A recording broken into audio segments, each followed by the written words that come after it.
ඒ වගේම අපේ භාග්‍යවතුන් වහන්සේ දේශනා කරනවා මූලිකවම අතීතං නාම සෝජන්ති නප්ප ජබ්බන්ති නාගතං පච්චුප්පන්නේන යාපෙන්ති. භාග්‍යවතුන් වහන්සේ පින්වතුනි අපට දේශනා කරනවා දැන් වර්ෂයක් ගෙවිලා අලුත් වර්ෂයක් ආරම්භ වෙන්න පැය කිහිපයයි තියෙන්නේ. ඒ නිසා මොනම අවස්ථාවකදීවත් අතීතං නාම සෝජන්ති අතීතයේ ගැන හිතලා මොනම වෙලාවකවත් අපේ නායකයන්ට කනගාටු වෙන්න එපා, දුක් වෙන්න එපා. වර්ෂයේ 2025 දැන් අවසාන වෙන්න තියෙන්නේ. ඒ නිසා මේ වර්ෂයේ තුල කරපු දේවල් නොකරපු දේවල් පිළිබඳව හිතලා මොනම වෙලාවකවත් කනගාටු වෙන්න එපා. නප්ප ජප්පන්ති නාගතං ඒ විතරක් නෙමෙයි නොපැමිණි අනාගතය ගැන දැඩි බලාපොරොත්තු තියාගන්නත් එපා. පච්චුප්පන්නේන යාපෙන්ති වර්තමානයේ ජීවත් වෙන්න ඒක තමයි වැදගත් වෙන්නේ. ඒ නිසා මහා සංඝ රත්නයේ විදියට ඔබට සිහිපත් කරන්නේ අතීතයේ සිදුවීම් වැරදි තියෙන්න පුළුවන්, අතපසු වීම් තියෙන්න පුළුවන්. ඒ නිසා වෙච්ච වැරදි අඩුපාඩු ගැන හිතන්න එපා, දුක් වෙන්න එපා. නොපැමිණි අනාගතය ගැන හිතලා ලොකු බලාපොරොත්තු තියාගන්නත් එපා. වර්තමානයේ ජීවත් වෙන්න ඒක බොහොම වැදගත් වෙනවා මේ පින් දහම් සිද්ධ කරගන්න. එතකොට ඊළඟ කාරණාව තමයි අපි පින් දහම් කරනකොට අපට පින්වතුනි හැමදාම හොඳම දේවල් විතරක් නෙමෙයි ඒ වගේම නොයෙක් දෙනා නොයෙක් කතා කියන්න පුළුවන් අන් අය ඔබ ගැන කියන දේවල් අන් අය ඔබ ගැන සිතන දේවල් පිළිබඳව ඔබට අදාළත්වයක් නැහැ. ඒ නිසා ඔබ කරන පින්කම් ඔබ සිද්ධ කරන්නට ලෝකයේ මිනිස්සු හැම වෙලාවකම හොඳ වගේම නරකක් කියන්න පුළුවන්. ඒ නිසා මේ ගෙවි යන වර්ෂයේ ඔබ මතක තියාගන්න, අවබෝධ කරගන්න අන් අය ඔබ ගැන හිතන විදිහ ඔබට අදාළ වෙන්නේ නැහැ. ඔබ කරන පින්කම් ඔබ සිද්ධ කරන්නේ ඒක බොහොම වැදගත් වෙනවා. එතකොට පින්කම් හෝ වේවා, ගෙදර කටයුතු වේවා කරද්දී පින්වතුනි අපට පාසු වගේම අපට අපහසු අවස්ථා තියෙනවා. ඒ වෙලාවට අපි අවබෝධ කරගන්න ඕන මහ කඳු මුදුනකින් ගලාගෙන පටන්ගෙන මේ ගලා බසින මහා ජල කඳක් වුණත් පින්වතුනි ඒ ගල් පරවල වැදෙලා බාධක මැද ඒ ගංගාවකට එකතු වෙලා තමයි මහා සාගරයට වැටෙන්නේ. ඒ වාගේම තමයි අපට ජීවිතයේ පින්වතුනි කරදර බාධක ප්‍රශ්න ගැටලු ඇති වෙන්න පුළුවන්.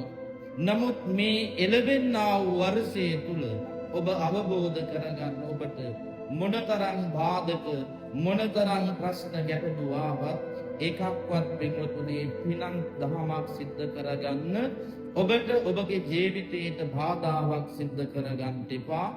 ලබන්නා වූ අලුත් අවුරුද්ද තුල පින්වන්තෝට හැමදෙනා ගාවම ඔබගේ හදවත තුල ආදරය, මෛත්‍රිය, කරුණාව, ඉවසීම, අනුකම්පාව කියන මේ යහපත් සිතුවිලි වලින් තමන්ගේ හදවත පුරව ගන්න, පෝෂණය කරගන්න අපේ දායකයන්ට නිරතුරුවම කල්පනා කරන්න ඕන. හේතුව තමයි අච්චෙන්ති කාලා කරයන්ති රත්තියෝ. දැන් ගෙවෙන විනාඩි තත්පර පැය දින සති මාස අවුරුදු පතා මේ ගෙවි යන්නේ පින්වතුනි ඔබ අපි හැමදෙනාම මේ ගෙවිලා රැ වෙලා එවාගේම එළි වෙන දවසක් පාසා පින්වතුනි අපට ජීවත් වෙන්න තියෙන කාල සීමාවයි අඩු වෙන්නේ. ඒ නිසා අවබෝධ කරගන්න මේ දිවාරය ඉක්මවා යනවා කියන්නේ ජීවත් වෙන්න තියෙන කාල පරාසය අඩු වීම සිද්ධ වෙන්නේ. ඒ නිසා නිරතුරුවම පින් දහම් කරගන්න ඔබ උත්සාහවත් වෙන්න, වීරියවන්ත වෙන්න ඕන. චතුරංග සමන්නාගත වීරිය නිසා තමයි එදා සෝත්තිය බමුණා බෝසතාණන් වහන්සේට කුසතන ලබා දීලා මාගේ ශරීරයේ ඇටමස් නහර සම්පමණක් ඉතිරි වුණත් බුදු වෙලා මිස නොනැගිටිමි කියන අදිෂ්ඨානය පෙරදරි කරගෙනයි උන්වහන්සේ එදා භූමුල වැඩ සිටගෙන ඒ බුද්ධත්වයට පත් වුණේ. ඒ නිසා ඔබට මේ මොහොත තුල සිහිපත් කරන්නේ පින්කම් සිද්ධ කරද්දී එවාගේම මේ ජීවත් වෙන කාලය තුල උත්සාහය වීරිය ඇති කරගන්න ඕන. ඒක බොහෝම වැදගත් වෙනවා.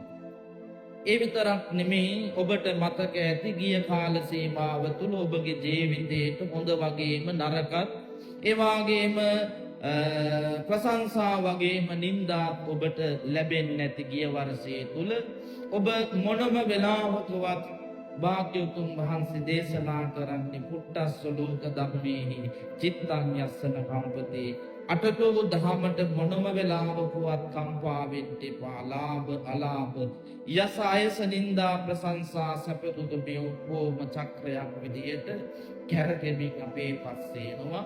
ඒක අපි අවබෝධ කරගන්න ඕන. ඒ වගේම ඊළඟ කාරණාව විදියට ඔබට කෙටියෙන් සිහිපත් කරන්නේ අපට මොනතරම් දේවල් අපට මේ ජීවිතය තුළ ලැබිලා තියෙනවා. සමහර වෙලාවන් වල නොලැබිලා තියෙන්නත් පුළුවන්.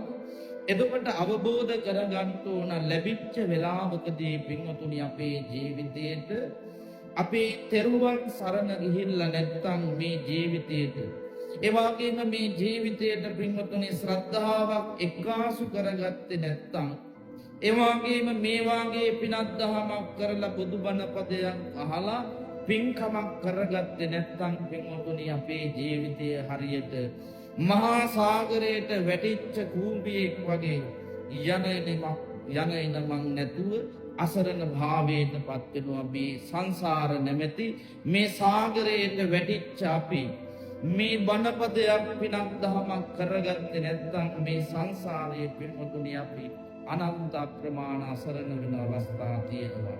ඒ නිසා බණ අහන්න හරි පහසුයි. ඒ වගේම එය අහලා ඉගෙනගෙන අනිත් අයට කියලා දෙන්න හරි පහසුයි.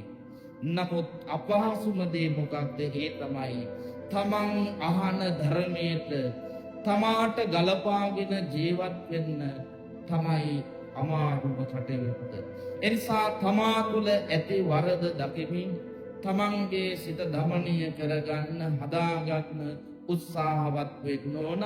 මේ තාක්කල් අපි සසර පුරා තවම අපි ගමන් කරන්නේ ඒ අසීරු දේ නොකරගත්ත නිසා. ඒ නිසා අලුත් අවුරුද්දේ ඔබට ඔය කෙටි කාරණා සිහිපත් කරේ මොනම වෙලාවකවත් පින්දහම් සිද්ධ කරගන්න ඒ වගේම ඒවාට බාධාවක් කියලා ඔබගේ ලෙඩ රෝග, ඔබගේ අසනීප, ඔබගේ දරුවෝ, ඔබගේ ඥාතීන් ඔබට බාධාවක් කරගන්න එපා.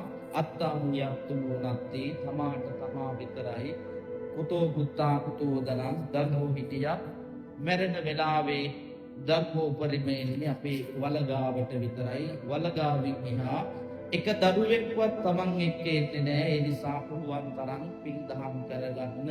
ඒක තමයි වැදගත් වෙන්නේ. නිසා පරණ අවුරුද්දේ ওই කාරණා ටික සිහිපත් කරේ අලුත් අවුරුද්දට හිතාගෙන ඔය කියන කරුණ ටික අවබෝධ කරගෙන කටයුතු කරන්න.